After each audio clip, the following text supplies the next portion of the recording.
Hey, Jordan, how's it going? How are you holding up? Been better. Yeah, tell me about it.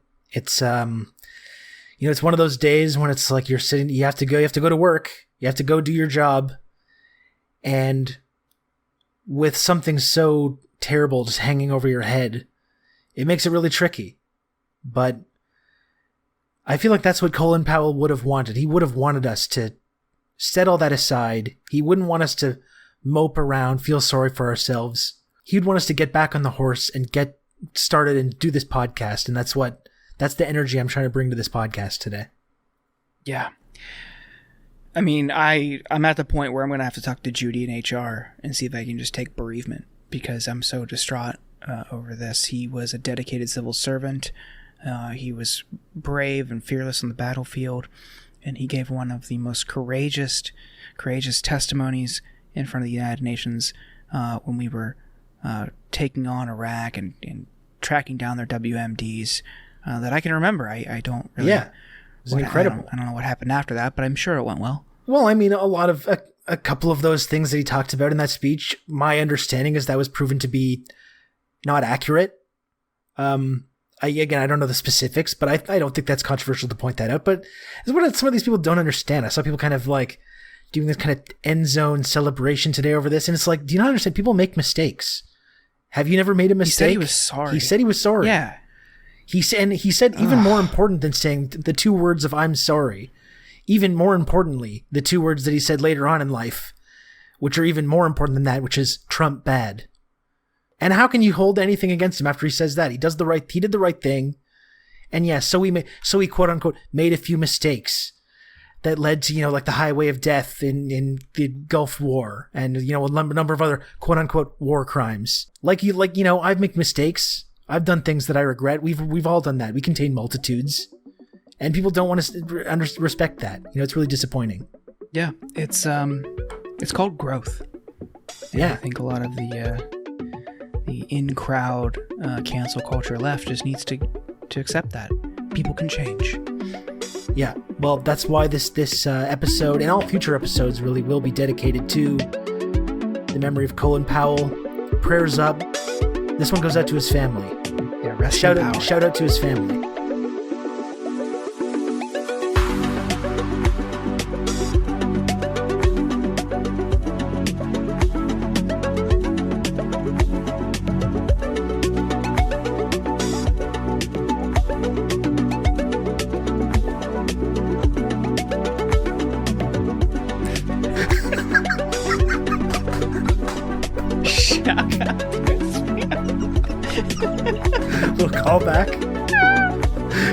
That's one of those things that just it never gets less funny. Like every time I watch that clip, the shout out to his family clip, it becomes more funny. Defies the laws of comedy. I don't understand how it works, but it's just it never stops being funny to me. Oh yeah, absolutely. I wonder if he even knew what was happening, or if they were just like, "Hey, you're in the States. Sorry, there's this big thing. You gotta at least say something." Yeah. And he just kind of phoned it in. He thought it was like a fan or something or whatever. I don't know. It was so awkward. And then they immediately he samples Martin Luther King, and then the bass drops. Just what a touching tribute. And racism was solved that day. It was fixed. Thank you, David. Welcome everyone to the Insurgents. It's episode 82. Thanks for tuning in. We have a really, really great episode coming up for you. There's a little bit of a Strikewave happening. It's as our guest is pointing out, it cautioned us against using this kind of language because there still needs to be a way to go. But we're seeing some really incredible and inspiring action by working people throughout the United States and Canada and elsewhere right now. It's long overdue.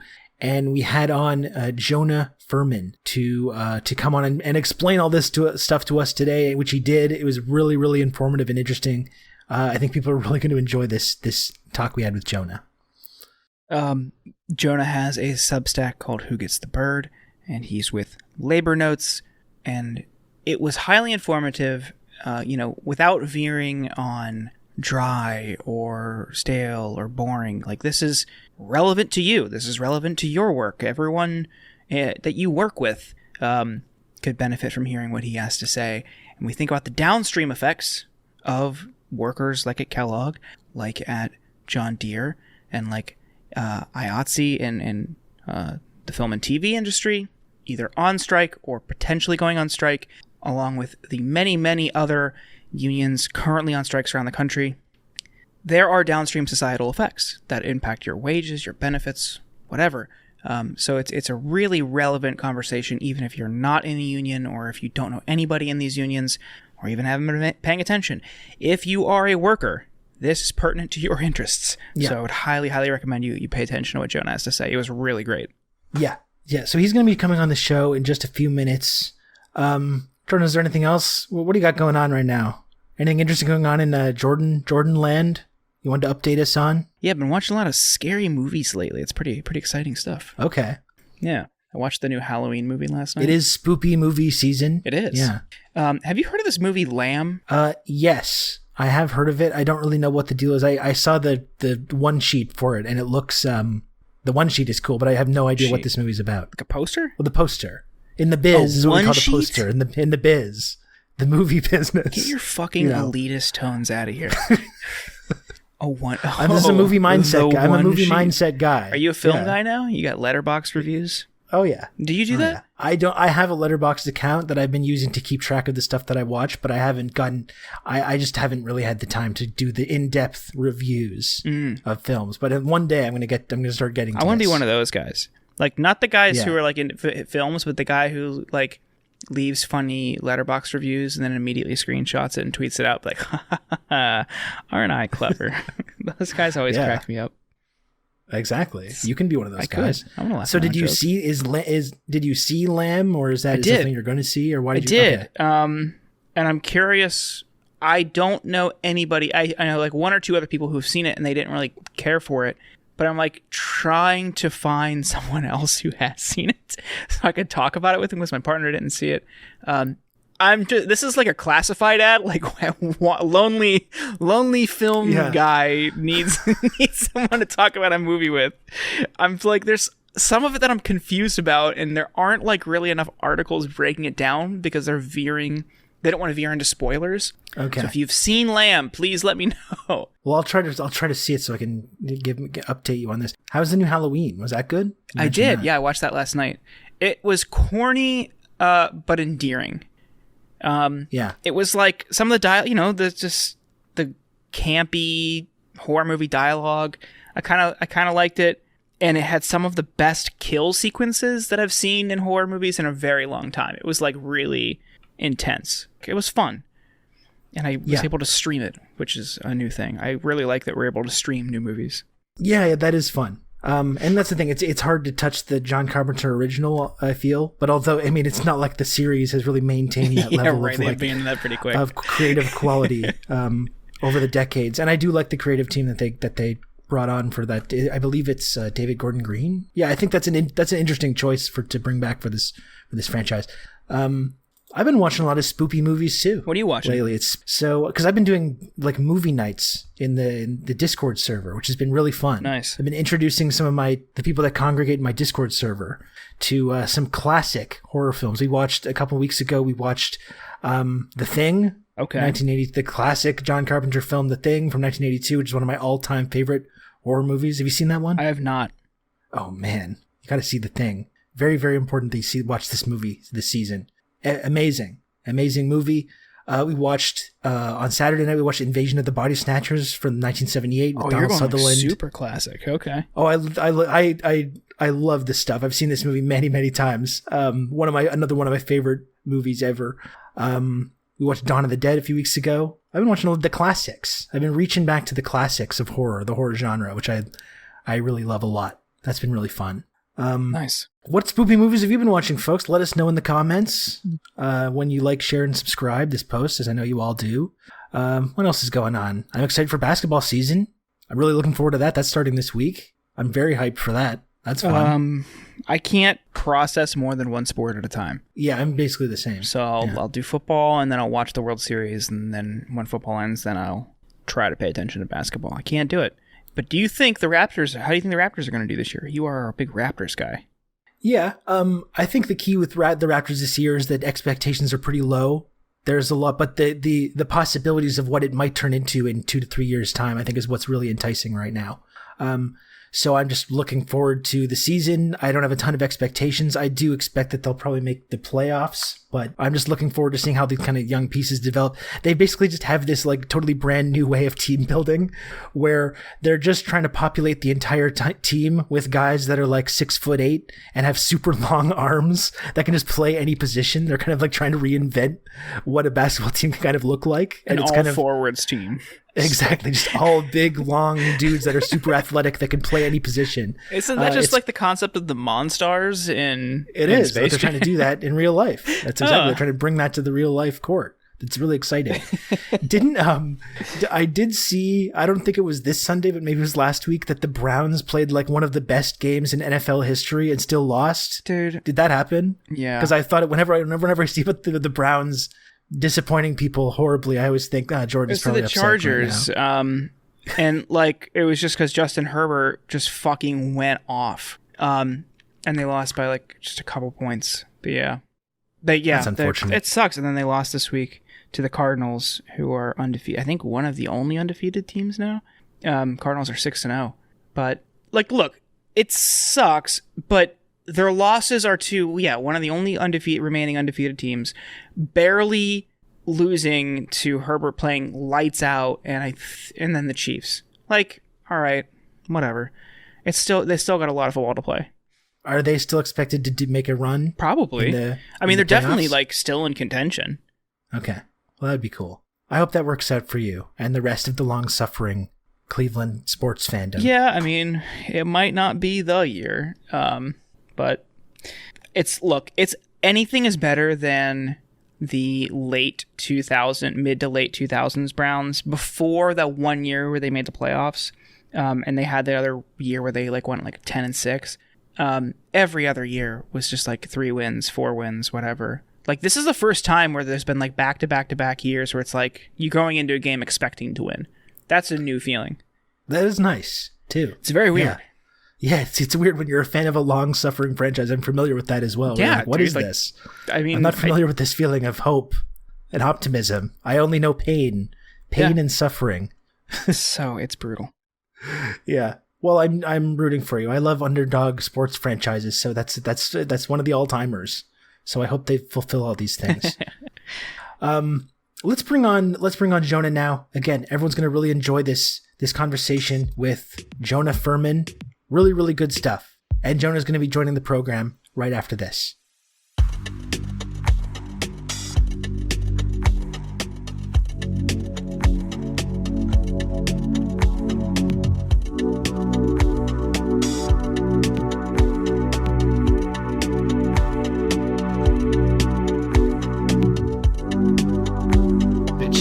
The hot chip thing? Yeah, what's the spiciest thing you've ever eaten? No, I don't. I have no interest. I have no interest in spicy.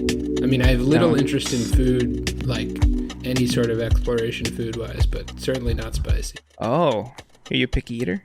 No, I'm actually the opposite, but I would never seek out spicy. You mean you wouldn't intentionally do something that may physically hurt you and make you feel bad? Hurt you. Yeah. No, I would sooner do the cinnamon spoon. You know, the spoonful of cinnamon? I like that video of that lady doing that. That's another one that people they feel confident about, right? Because they're like, it's easy. It's a spoonful of cinnamon, no problem. I have cinnamon all the time. It tastes good. Oh, hubris. I would try that. Pride cometh before the fall, as they say. I'd try the cinnamon thing just for fun. How hard can it be? I don't know. It can't be that hard. I think they're exaggerating a little bit, some of these folks. Yeah. I don't know. All right. Rob's going to do it after this tonight. I'm going to take a big spoonful of cinnamon and a hot chip and just be like, what's the big deal? Then I'm going to need 5 saltines. Remember that challenge as well? That also, one didn't make sense. And a gallon of milk in like an hour, though. Someone needs to do all of these. I will never do the milk one. I think milk is just absolutely disgusting. I hate it. I think it's just... Ever since I was a kid, you know what it was? I was like 4 or 5, and I was at a friend's house, and he had a cup of milk that had been sitting in his room for a couple of days, and it was hard. And he put his finger in it, and it was like, it was like the consistency of Jell-O. It was like milk Jell-O. And that moment has been burned in my brain now since if I was like 5, it's 29 more years, and I will not drink milk. But you will eat like a pepper that could kill you. But I will eat the hottest pepper on the planet. Yeah, that makes more sense. For a good cause. For a good cause, absolutely. More on that once we have it finalized. Aida's in the chat. What's up, Aida? Aida. Are you able to see that, Jonah? I don't know. I'm like, I see this just sort of, I don't know. We're in some sort of, this is like Ready Player One. That's this is pretty futuristic stuff, yeah. dude. 3 people on screen at one time. You guys got like, I don't know. You're in like, Rob looks like you're on a movie poster with the That's orange right, yeah. and I blue. take the streaming shit seriously. What's that movie called? What's the movie called? What's it about? Rob's the movie. I didn't mean like I'd say I'm a like an movie. elite. I'm like an elite hacker type because that's more the reflection of the reality. I think I'm just kind of like a super. It's like Swordfish. Computer savvy. Yeah, like that kind of Swordfish 2. Rob hacks in and cancels all the student loans. That's Jordan. right. That makes you John Travolta, and me Halle Berry. Yeah, you do look like Halle I believe Berry. that's how that works. Saying Yeah, I believe that's how that works. Everyone, thank you for tuning in. And our guest, as you can see, is Jonah Furman, and Jonah's joining us to talk about the Strikewave. Jonah's with Labor Notes. He's been, keeping meticulous tabs on all of the happenings across the country. Really, really encouraging moment in the labor sector in the United States. So, who better than Jonah to break it down? So, guys, you ready? Yeah, I've actually been recording the audio this whole time because we were doing some amusing banter there that I wanted to capture some of. Banter. You always want to get that lighthearted banter in there. Everyone loves that. You're going to undermine my persona. Okay, Jonah, we start these conversations the same way. We start with a hardball question. We want to know who we're dealing with. And you're no different. Jonah, are you a gamer? Oh, I play a little bit of Fortnite. Do you? There we go. I do. Oh. I do play a little bit of Fortnite when I need to unwind Fortnite. So, yeah, I game a little bit. I play on mute, which I feel like is, it's not psychotic. Yeah. Well, the sounds scare me and they make me worse.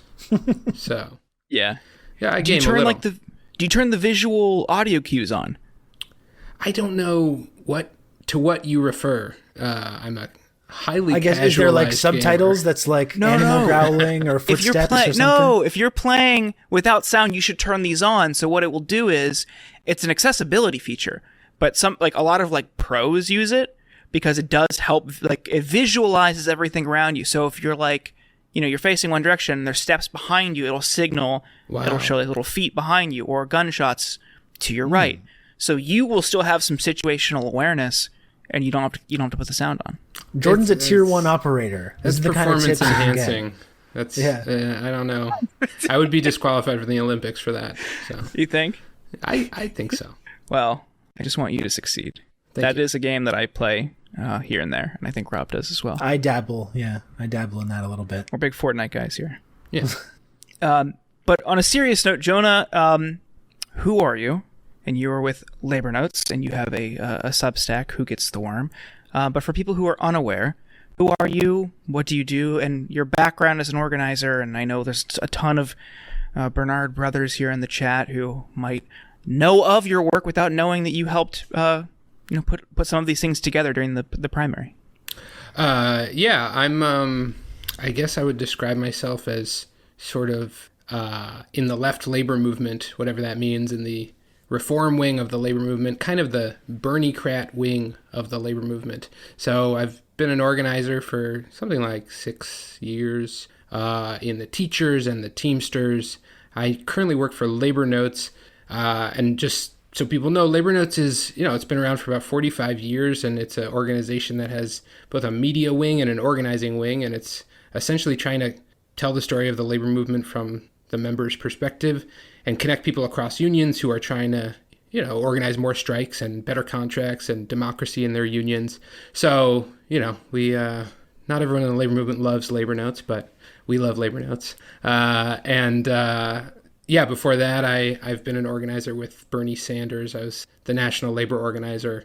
And one thing that's crazy about this moment where there's like this John Deere stuff in Iowa is that like 18 months ago, 20 months ago, whatever it was, I was in Iowa with Bernie and organizing these, Ethiopian meatpacking workers.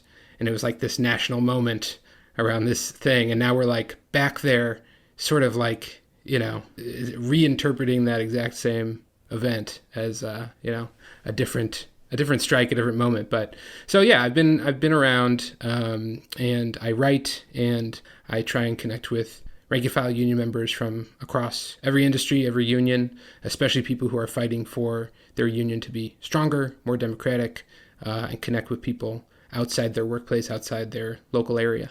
Apologies, they hammered me in the chat. It's who gets the bird. I guess I confused the early bird getting the worm with your Substack. So it's who gets the bird, and thank you to Lodane for the command to prompt people to subscribe, and people should, because following this kind of stuff, and it's like the more you're informed, the easier it is to show solidarity and support strike funds, to show solidarity and different acts of solidarity, express different acts of solidarity with unions who are taking action.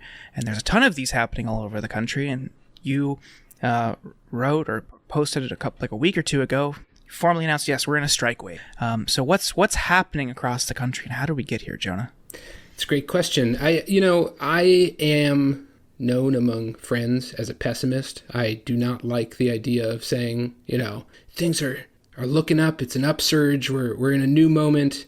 And like reluctantly, I have admitted that something is happening. I think, we can go into this as deep as you want, but just big picture, what's going on is essentially we're seeing strike activity in this country similar to like the mid 80s, which is not like, the 40s, and it's not like the 70s when there was like massive actions of hundreds of thousands of workers striking. But it is sort of like, we're on the upswing of a trough that we've been in for 40 years.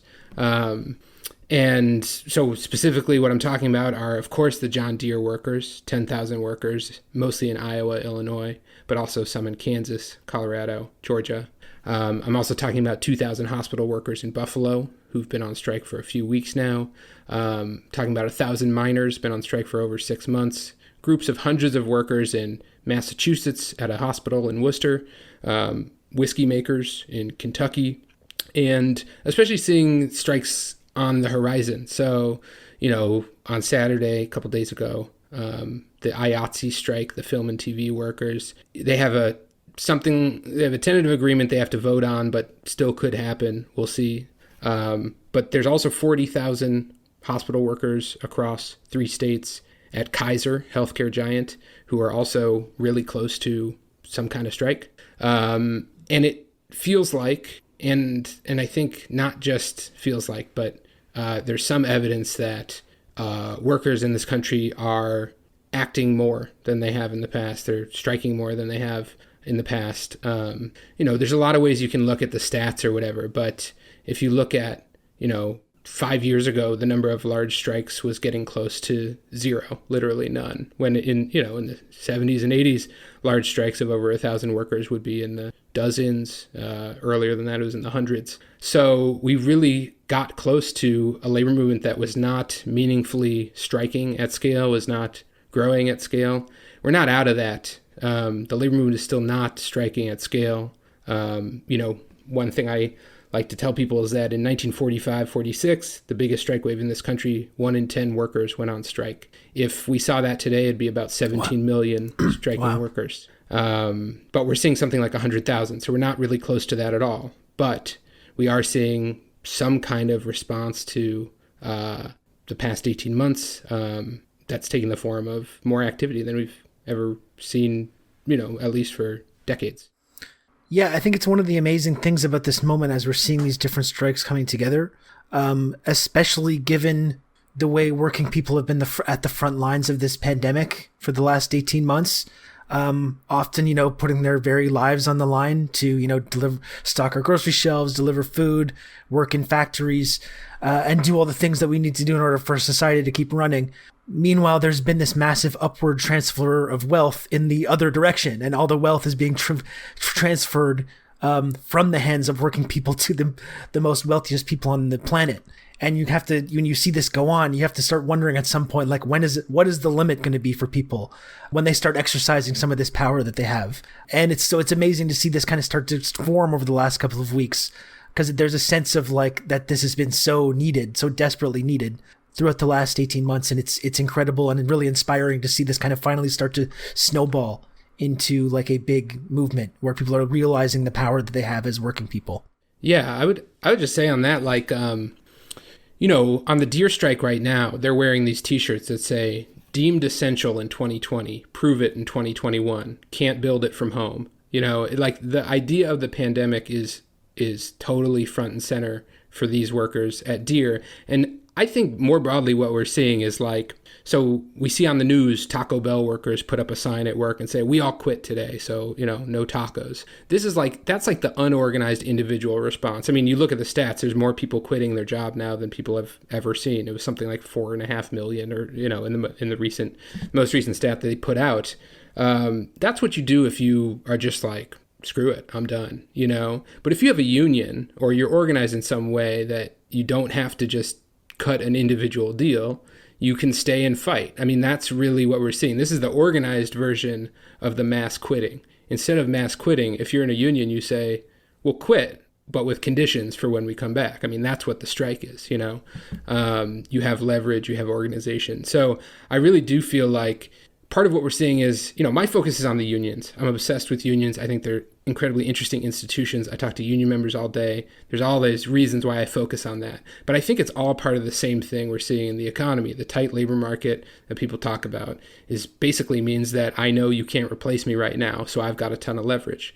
And when you can just get another job and you don't think you can fix your current job, you'll just say, screw it, I'm out. But if you work at John Deere and your dad worked at John Deere and you want your son to work at John Deere, you don't have to say, just screw it, I'm out. You can say, actually, we're going to fix the problems that have been here at Deere, it's since 1997 is when they first bargained this terrible contract. So,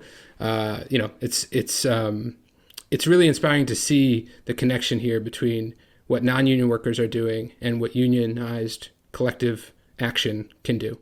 You've been keeping tabs on how John Deere has tried to continue operations without their unionized staff or without their skilled staff on the floor. And that's led to, like, day one, I think there was like an accident. And also, like, could you talk a little bit about how, this is a highly profitable company who just gave their CEO a colossal raise, which I think was like 160% increase from 2019 salary to 2020 salary. And then the raise over 5 years they offered to staff in the initial proposal was like $1.50 or something like that. Less than that. It's like, it's insulting. This is like a highly profitable enterprise who absolutely could afford to pay them higher wages. And they're just trying to replace them with like office scabs. Yeah. I mean, it's kind of amazing. I mean, the big financials of it are, it's not just a profitable company. It's the most profitable this company has ever been in its history. And, whatever, adjust for inflation, you can do all the math or whatever. They're about to make $6 billion in profits this year, 5.9. Since the pandemic started, their stock price doubled. This is like good for business for them.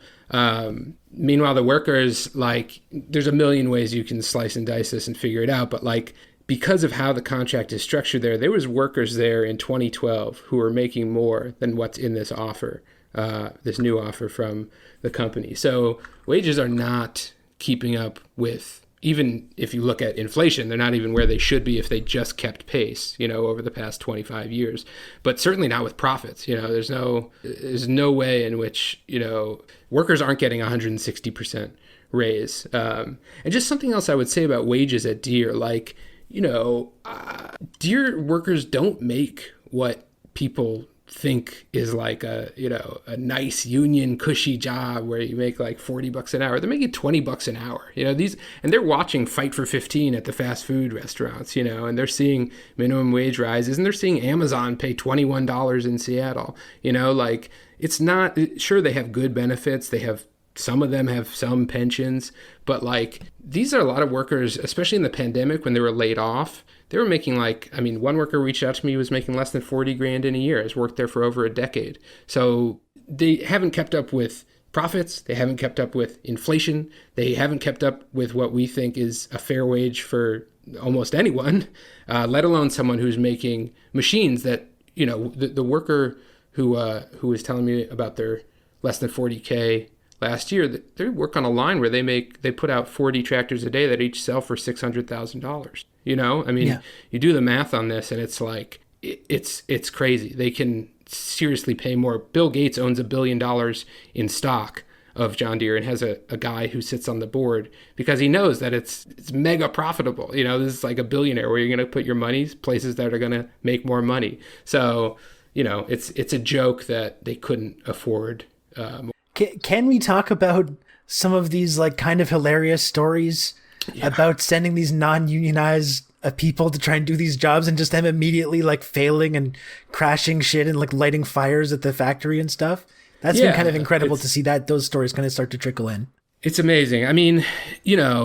It's hard to talk about because these folks are screwed too, right? A lot of these, just to talk about the salaried workers, in 2020, Deere did a reorganization, which is the euphemism they use. They moved a bunch of people on the salaried side, non-union side. That's how you talk about it. Salaried is non-union, wage workers are union.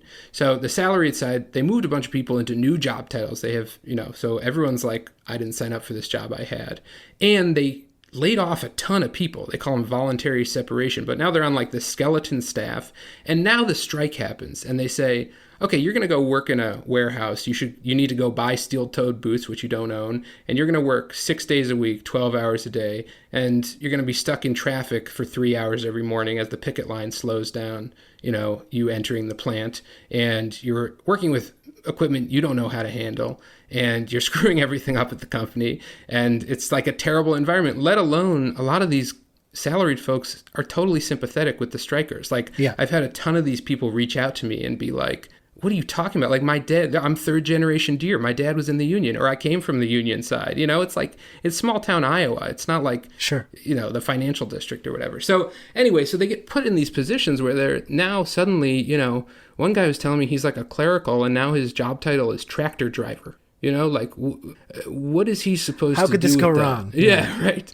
And like, you think, people were talking about, I'm going to be checking the serial numbers from this period, because I'm not letting my parents who are farmers buy $1 million harvester for their farm, on loans that was made by someone who works in accounting. So I will say, like, some of these salaried guys do have skills. It's not like to punch down on these salaried guys.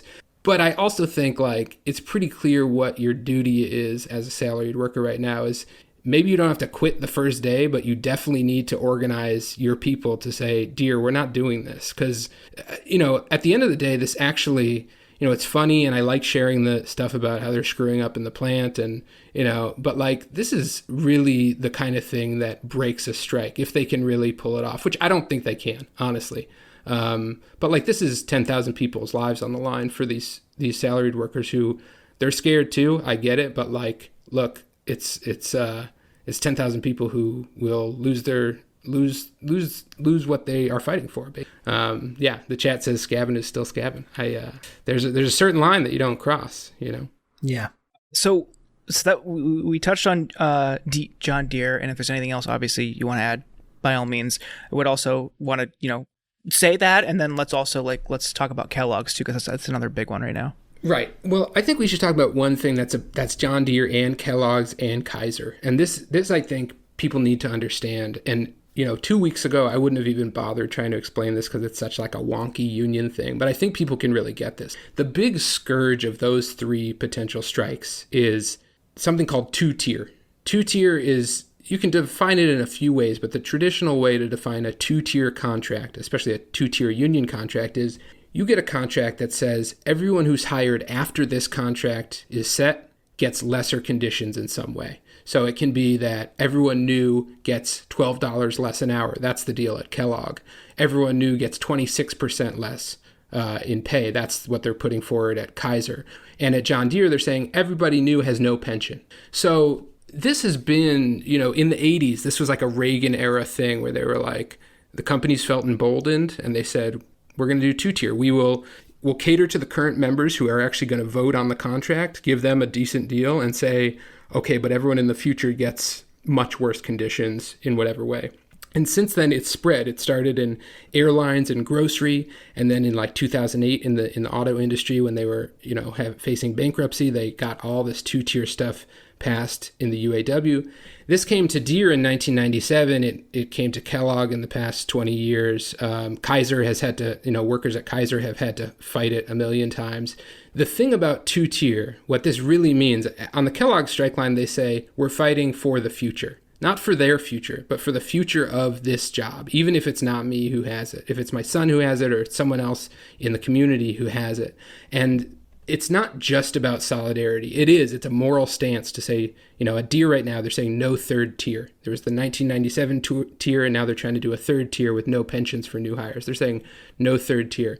It's a moral stand, but it's also about protecting the position of the contract, right? So if you are the top tier worker, within a few years, the company says, we want to hire the cheaper guys. We want the older guys to leave, why am I paying you $12 more an hour? And Kellogg's, the interesting thing about the Kellogg strike is they have a 2-tier system right now where the rule is it's got to be only 30% bottom tier. So they cap how the lower paid workers, because they don't want to just have everyone be a lower paid worker. Now Kellogg is saying, you know what? Everybody's bottom tier. We're not doing top tier anymore. And this is the end game of 2-tier. It's a race to the bottom within your union. And it also divides your union, right? As you see in the John Deere strike, the leverage is if all 10,000 go. It doesn't work if you have just the 1-tier guys go, just the 2nd-tier guys go. It's got to be all 10,000 collective action. The whole point is to stop production at the company. That's the only leverage you have as a union. So if you have this division where some people say, you're making $12 more than me, I'm not going to strike for you, or you sold me out last contract, I'm not going to, go with you on this. It's like this cancer that in some ways tracks with the whole neoliberal Reagan era starting in the 80s. It was like the labor movement version of that. And for the first time, actually really GM in 2019 was the first strike we saw on a really big scale where the signs were everybody tier 1. And this was like an amazing thing because you have top paid tier 1 workers saying, I want the temp to get more money. I want the new guy to get paid like I get paid. I don't want him to have no pension. I don't want him to have, like at Deere, they have a 7-month probation period. We don't want that. We want, when you walk in the door and work at this place, we all make the same money because we're all in the same union. We're all on the same team.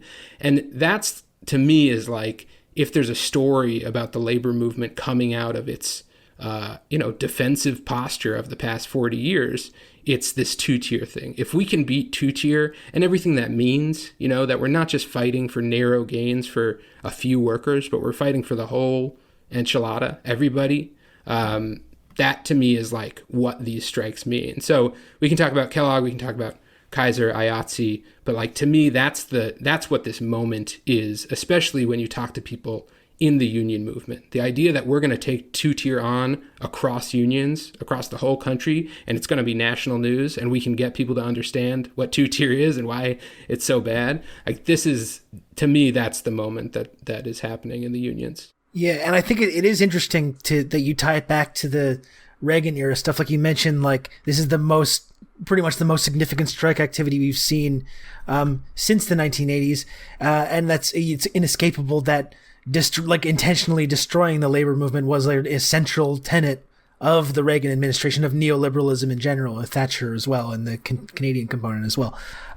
So that's one of the reasons that this moment is so inspiring, because it's like, it's not just about the last 18 months of the pandemic, but it's been about the last several decades of worker power just steadily eroding intentionally, and to have somehow like starting to claw some of that back. That's what's really incredible about this moment. Totally. I mean, I think what we're looking for in some ways is like our reverse PATCO. So PATCO is when Reagan fired all the air traffic controllers in 1981, just said, oh, you're on strike, you have no job anymore. This was like a signal to everybody in the private sector, everyone, that we were going to just go for the throat with the unions. Now, I don't know if Deere is the reverse PATCO. Some people have talked about the St. Vincent Hospital strikers in Massachusetts, been on strike for 6 months. The Warrior Met Alabama coal miners strike for 6 months. People talk about, one thing I'm talking about is like, this is the time for Joe Biden, the Democratic Party, to step in just like Reagan did, but on the other side.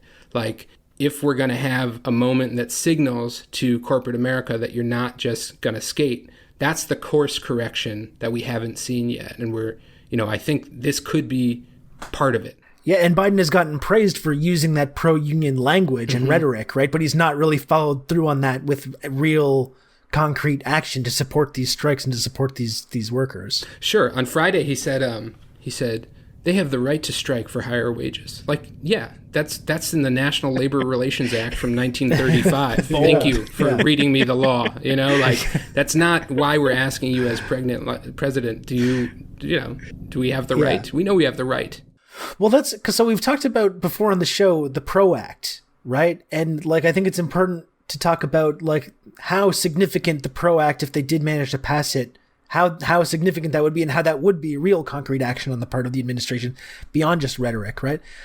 So can you update on how much of a possibility that even is? I know at one point it was supposed to be part of the reconciliation package, but I'm not sure it is anymore. I think it might have been negotiated out. What is the actual status on that? And maybe if you could just describe to people what the PRO Act is supposed to do. Sure. Yeah. So, the basics of the PRO Act is PRO means protecting the right to organize. And the idea is basically that our labor law is broken. It favors the employer in all these kinds of ways for forming a union.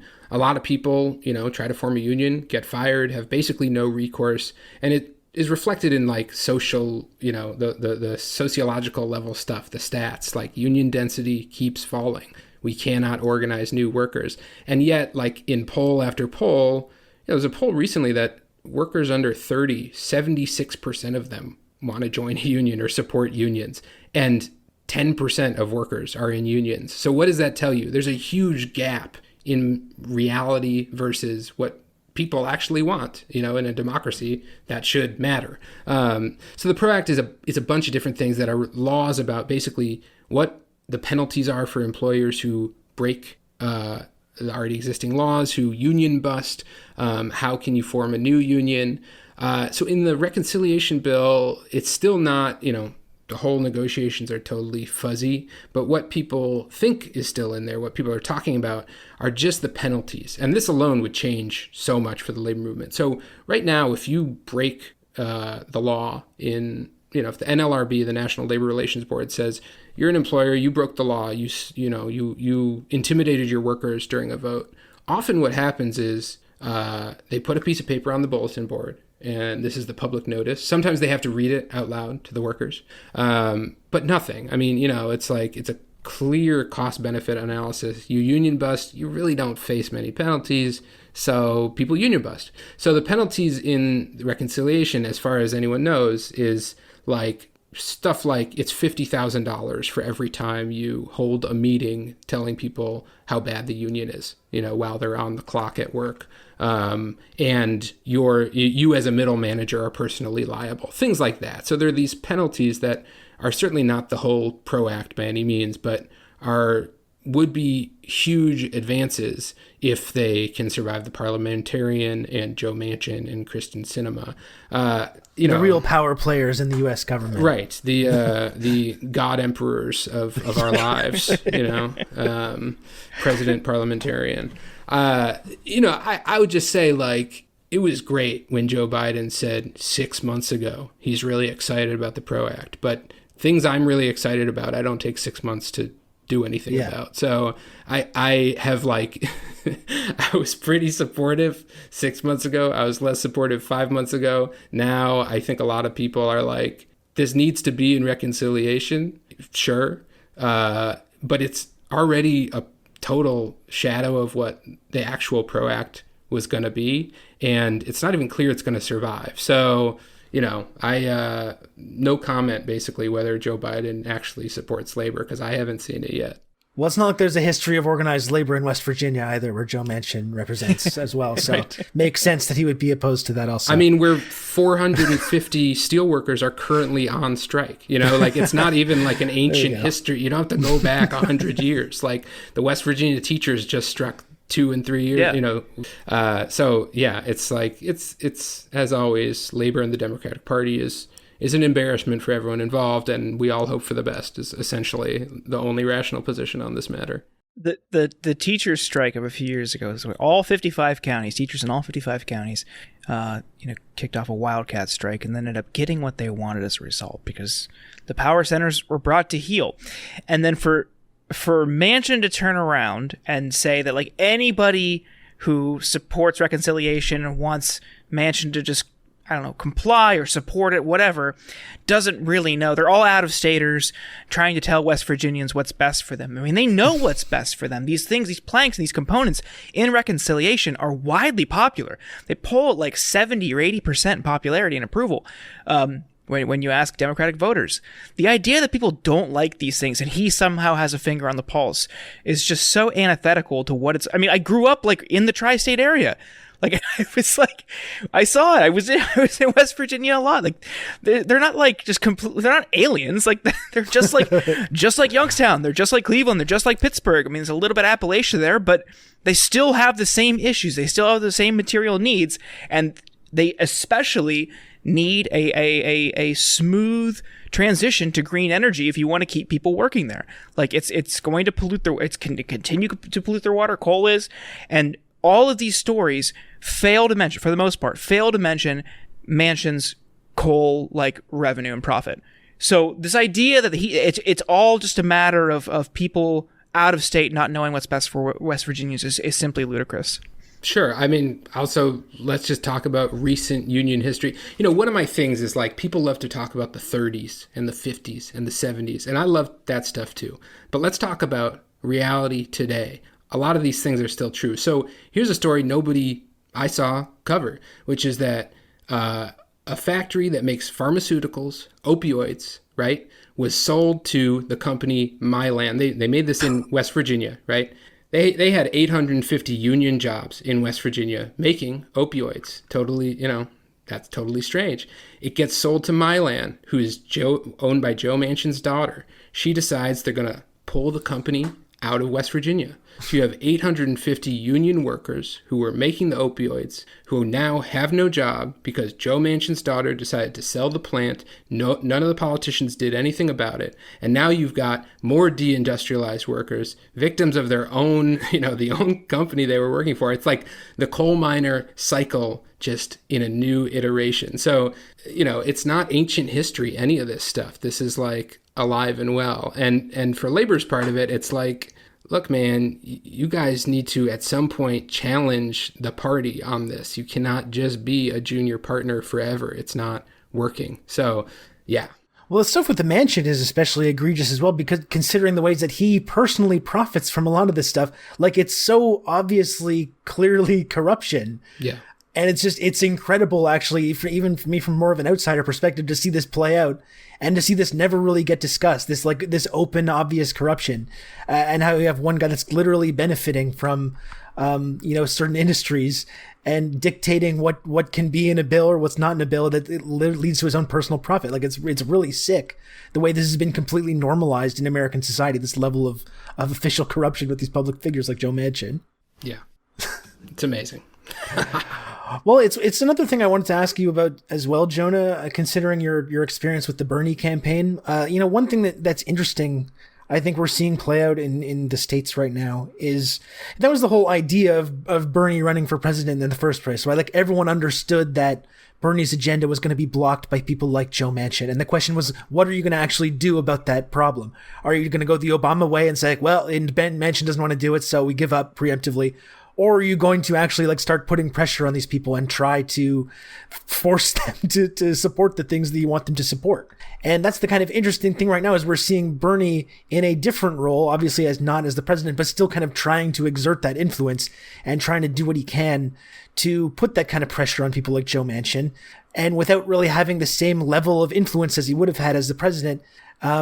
So that's kind of fascinating to see. Like he wrote that op-ed in the West Virginia paper the other day, and you have people kind of wringing their hands about it and saying like, oh, I can't believe, how could Bernie have done this? But this was always what his whole idea was behind running for president, that he knew full well that people were going to block this agenda, and he was going to pressure them to do the right thing. And that's what he's trying to do now, right? Yeah. I mean, what's interesting to me is like Bernie is now in this position of trying to like negotiate with the hand he was dealt, right? Like, and what the past the 5-year Bernie war was about is we need a better hand. We need something we can work with. If he was president, it'd be a much better hand that he could play. But you know, he's working in a really constrained position right now that is not.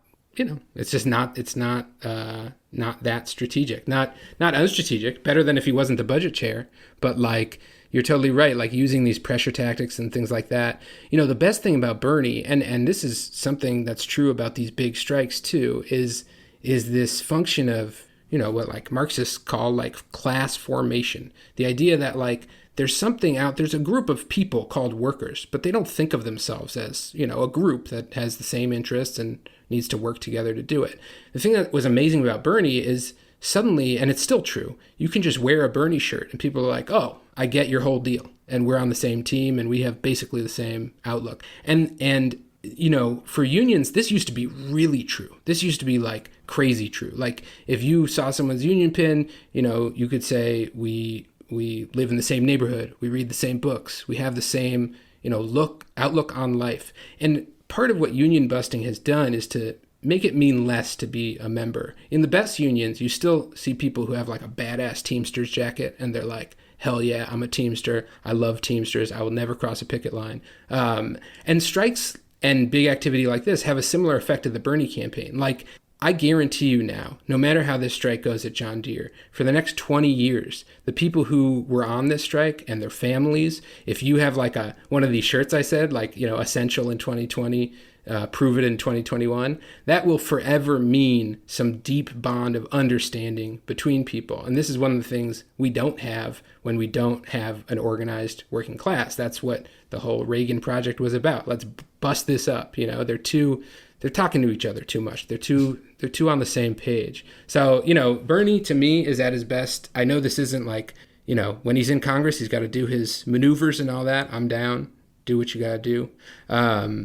But he's at his best when he's talking to the base and saying, here's what it means to be on the same team. Here's what you do if you're on that team. That's when, you know, he's articulating what it means to be part of the working class. I mean, growing up near Lordstown, we saw it all the time. And you saw the shirts, the hats, the jackets, like my entire childhood. Everyone at least knew somebody who was UAW. But then, like, as time shifted, I mean, I was born in the 80s and just spent, you know, about 20 some years there.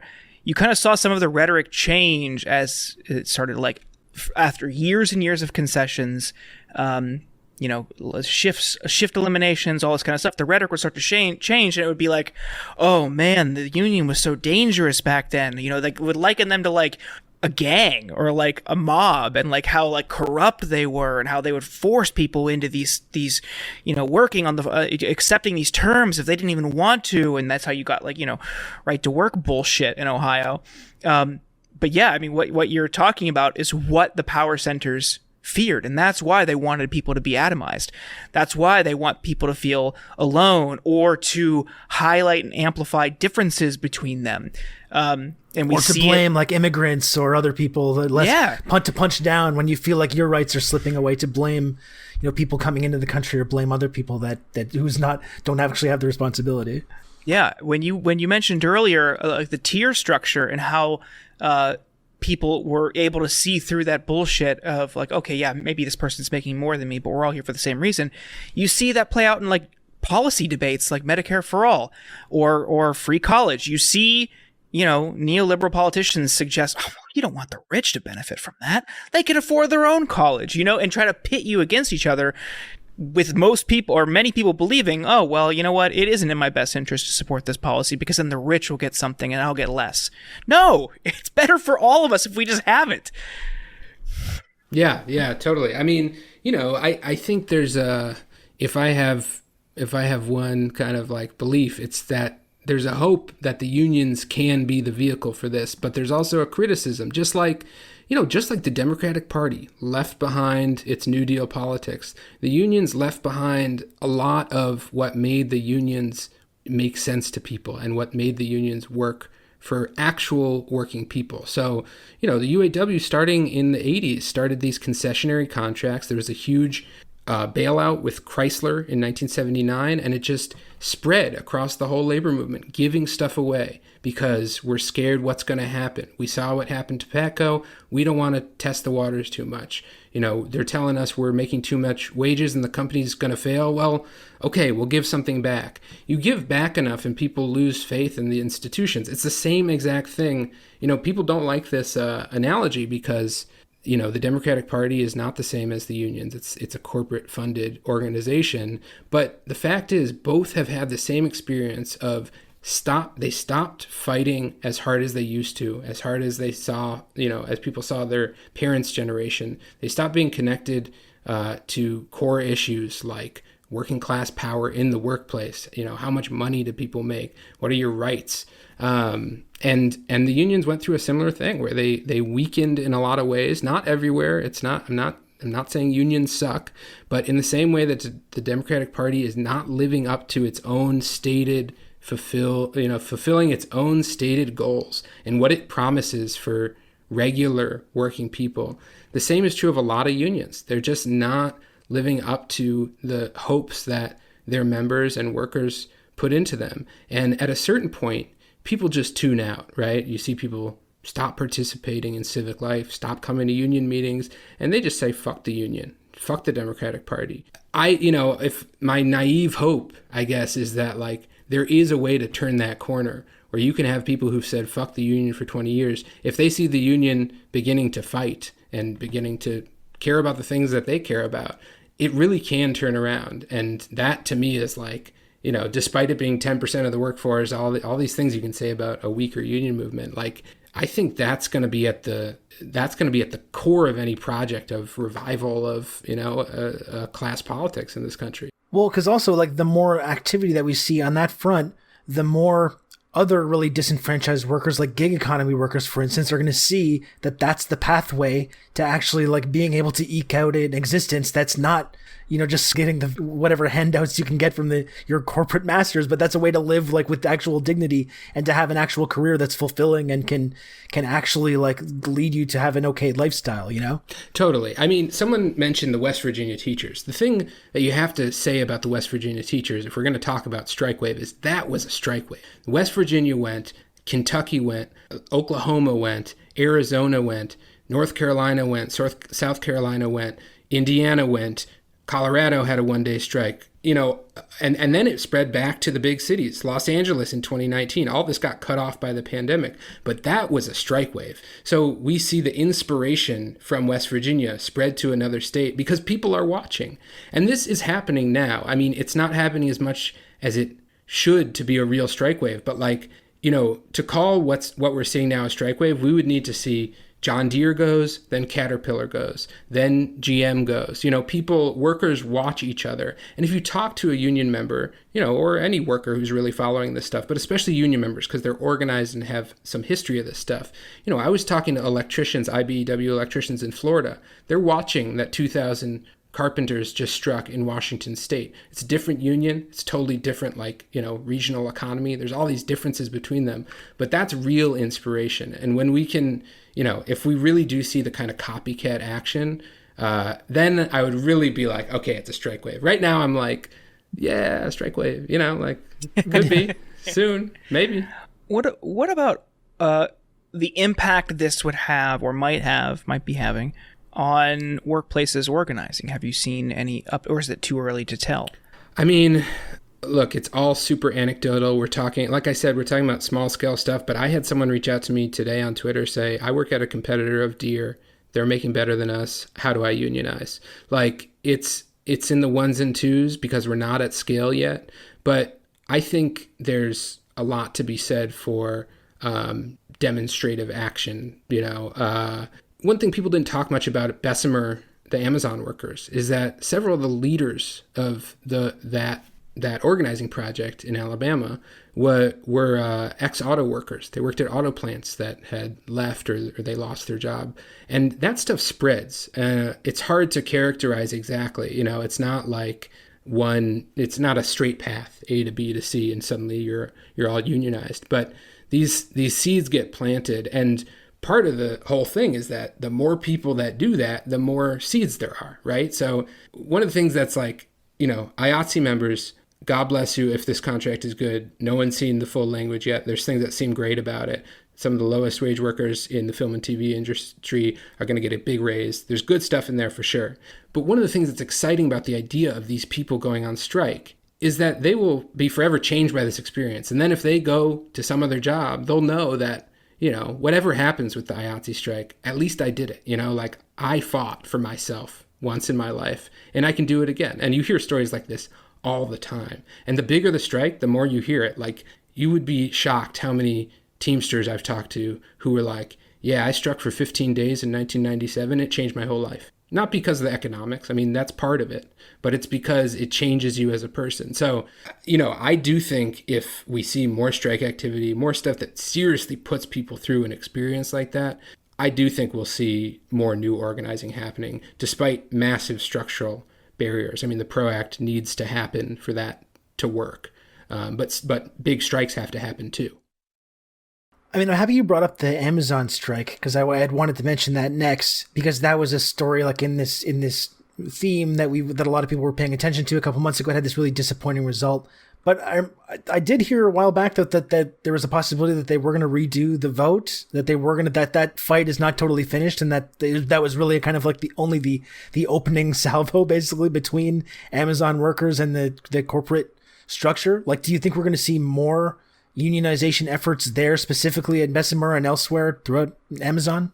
Oh yeah, I mean, like I don't know the details. There's rumors that soon the labor board is going to order a redo of that election because of how messed up it was what Amazon did. I mean, they accessed the mailbox where the ballots were being stored. Yeah. They installed a mailbox on the property after specifically it said you can't collect ballots on site. They changed the stoplight in the town to make it so they couldn't talk to people parked at the red light. So, which is the exact kind of shit that the PRO Act would ultimately deal with, right? And make it illegal to do this. If we had the PRO Act, they would be on the hook for millions of dollars. With Amazon, who knows? Maybe they would just eat that. But that's right now. It's just like basically impunity. I mean, the punishment is a redo months later when people have been burned like that. So I don't know what to say about that redo itself. Like the Amazon Bessemer campaign was always like Bernie 2016 or maybe even less than that in terms of like, could we really do it? It was always like insane underdog. You're going to organize one warehouse in the Deep South against this massive company. And like, that was never going to be the end. Also because you can't have a union in one warehouse. You can't, I mean, legally you can, but economically you can't survive that, right? Like if you have, just imagine you're surrounded by thousands of other Amazon workers who have lower conditions. You'd have no leverage to push things up in your workplace. I mean, you could strike. There's ways you could do it, but like it was never the end game that like, yeah, we organized Bessemer and it's over. We won, So just concretely on Amazon, like absolutely. The Teamsters are the big people to watch on this. The Teamsters have an election. So unions are democratic institutions. They have internal elections. There's an election happening right now. So any UPS driver you see has a ballot that was mailed to their house last week, sitting on their kitchen table or whatever it is. And there's two groups of people running. One of the groups is talking openly about a desire to strike UPS in 2023 as a way to bring up conditions and push the entire logistics industry higher, which would make conditions better at Amazon for organizing. Both of the slates have endorsed organizing at Amazon. Both of them say they're going to invest a lot of money in it. It's a behemoth. And the other thing I would say, not to douse cool water on people, is like we talk a lot about Amazon, but we don't talk about Walmart anymore. Walmart's the bigger employer. We don't even mention it. The unions don't even talk about it anymore. There was one big campaign for years at Walmart that they just basically stopped funding recently. So we are not close to a unionized Amazon, but I think the momentum is there to see more fights. There's going to be more Bessemers. I don't know, can they win? Yeah. It's still David and Goliath. But if the Teamsters really go for it, if they really strike UPS and use that as leverage against Amazon, we could see something moving in the next few years. The anti-union stuff at Walmart too is also completely unhinged. I've watched some of like the anti-union God. videos that they Oh my show God. people. Like it's almost comical. These anti-union videos that they force people to watch. Yeah, It's grandma, amazing. you're a greeter at Walmart making, $15 Yeah. an hour, and we don't want you talking to the organizer. It's like so dystopian. It's so bleak. It's fucking weird. Yeah. This, and there's the map of every state, the biggest employer of every state. It's like half of them are Walmart, Yeah. It's like, oh, I was in a union in the GM plan. You don't want any of that. Believe me. Yeah. I mean, this They is the made thing. me sign a union card. I didn't even know what it was. Like, and they're talking about like they're these victims of some like conspiracy or something. It's so messed up. Totally. I mean, I think, and that's the other thing about like wanting the unions to be better. It's like every time you negotiate a bad contract or tell people we're going to go on strike and then you don't do it, or whatever it is, don't organize a new shop, you're burning people and they spread, just like the thing I was saying about like good people spreading, solidarity spreading and seeding new organizing.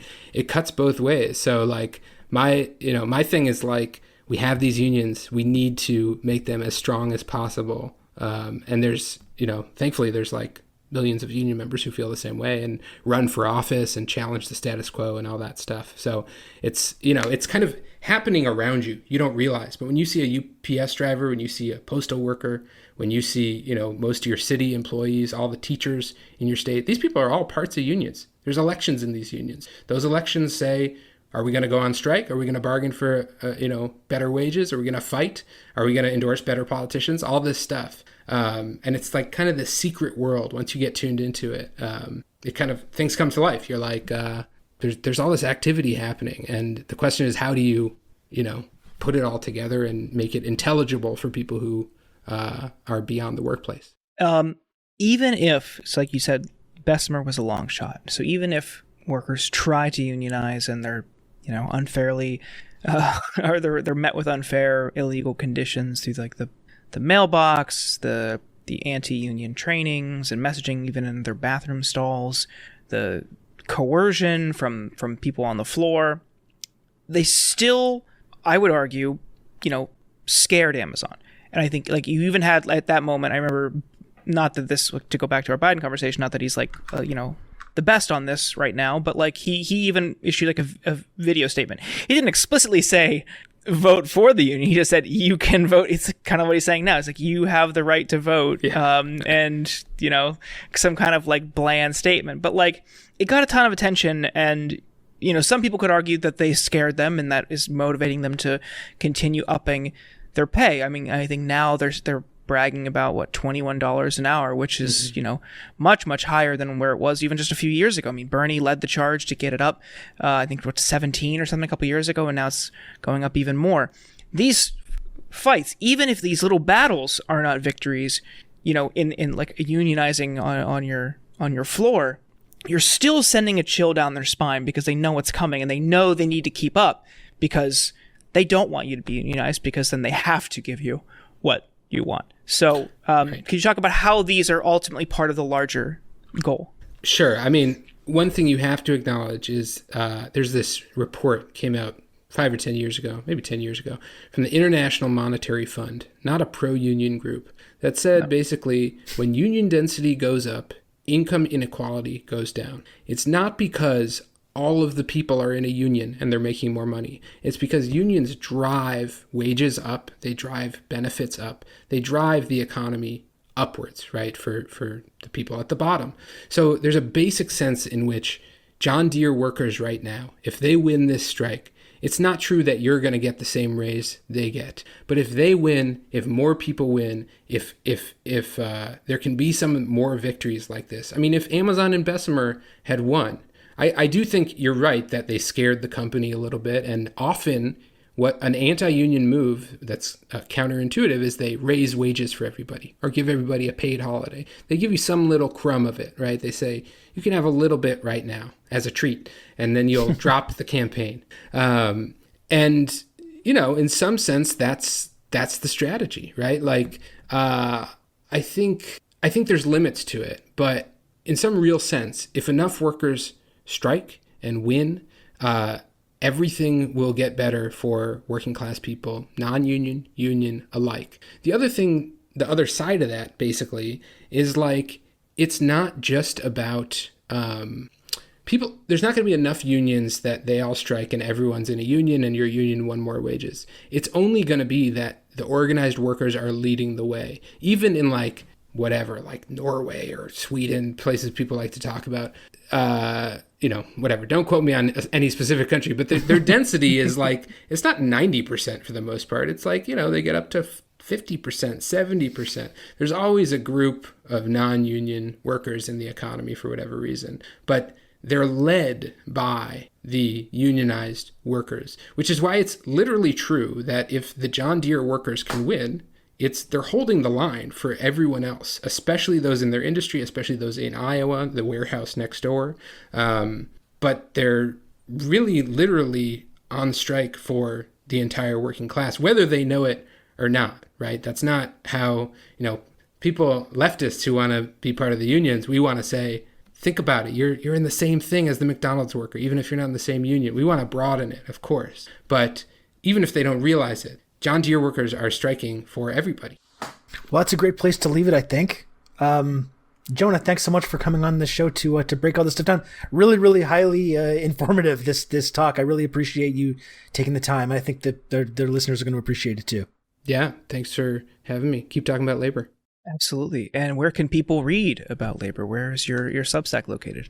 I recommend two things. Labor Notes, labornotes.org. This is like the entire part of we call it putting the movement back in the labor movement. So check out labornotes.org. You can subscribe. We have events. We have an event this Wednesday night. You can also follow my Substack. It's Who Gets the Bird, just how it sounds, .substack.com. And that's a weekly Substack that basically I obsessively try to list everything a union has done in the U.S. in the past week. And we'll give you a real-time view of, there is actually a labor movement in this country, and it is actually doing stuff. Nice. Well, thank you for joining us. Thanks for having me. Hey everyone, thank you for listening to The Insurgents. If you want to subscribe to the show, you can find us on iTunes or Spotify or at Substack, theinsurgents.substack.com. You'll get the latest episodes delivered straight to your inbox as well as our newsletter. On Twitter, we are at InsurgentsPod. Tweet at us, harass Ken in our replies, and then send us your hate mail to theinsurgentspod@gmail.com. Thank you once again for listening.